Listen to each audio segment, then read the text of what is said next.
Postering এটার উপরে করে, মানে কোনো উদ্দেশ্য প্রণোদিতভাবে করে নাই, এটা মোটেও বিশ্বাসযোগ্য না। আগামী 20 ডিসেম্বর মুক্তি পাবে ছোট পর্দার জনপ্রিয় অভিনেত্রী মেহজাবিন চৌধুরীর প্রথম সিনেমা প্রিয় মালতী। পুরোদমে সিনেমাটির প্রচারণায় ব্যস্ত তিনি, সঙ্গে যোগ দিয়েছে সিনেমার টিম। সিনেমাটি প্রচার উপলক্ষে বুধবার বিকেলে টিএসসিতে যান এই অভিনেত্রী। সেখানে নিজ হাতে বিভিন্ন দেয়ালে পোস্টার লাগান। তবে দেয়ালে পোস্টার লাগাতে গিয়ে বিতর্কিত ঘটনা ঘটে যায়। 2016 সালে তনুর ঘটনায় তোলপাড় হয়েছিল গোটা বাংলাদেশ।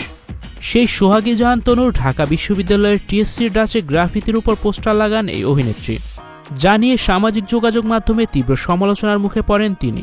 এই ঘটনার পর বৈষম্য বিরোধী ছাত্র আন্দোলনের সমন্বয়ক রিফাত রশিদ এক ফেসবুক স্ট্যাটাসে মেহজাবিনকে দেশবাসীর কাছে ক্ষমা চাইতে বলেছেন।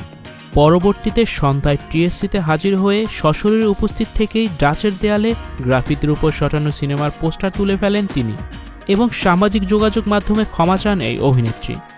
স্টুডিও 4D আপনাদের জন্য নিয়ে এসেছে শীতাতাপ নিয়ন্ত্রিত স্টুডিও সুবিধা, আছে অত্যাধুনিক মেকআপ রুম। বিস্তারিত জানতে এখনই কল করুন 01974860664। হাউসটি দেখতে চলে আসুন আমাদের ঠিকানায় সেক্ষেত্রে রোড নাম্বার 9 বাড়ি 24। তিনি তার ফেসবুক পেজে সন্ধ্যায় লেখেন, প্রিয় মালতী চলচ্চিত্রের প্রচারণার জন্য একটি টিম আজ টিএসসিতে গিয়েছিলাম।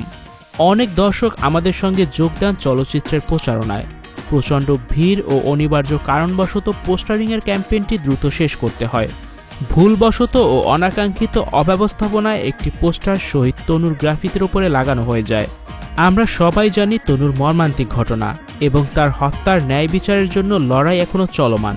পোস্টারিং সংক্রান্ত যা হয়েছে সেটা সম্পূর্ণ অনিচ্ছাকৃত ভুল ছিল। আমরা তৎক্ষণাৎ সেই পোস্টারগুলো সরিয়ে ফেলেছি এবং দাঁড়িয়ে 1 মিনিট নীরবতা পালন করেছি।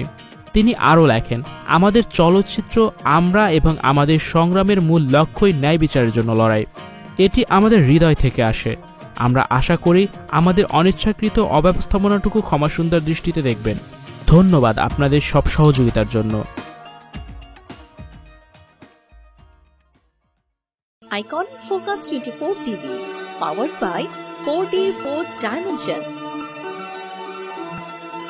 আমাদের চ্যানেলটি সাবস্ক্রাইব করে আমাদের সাথে থাকুন।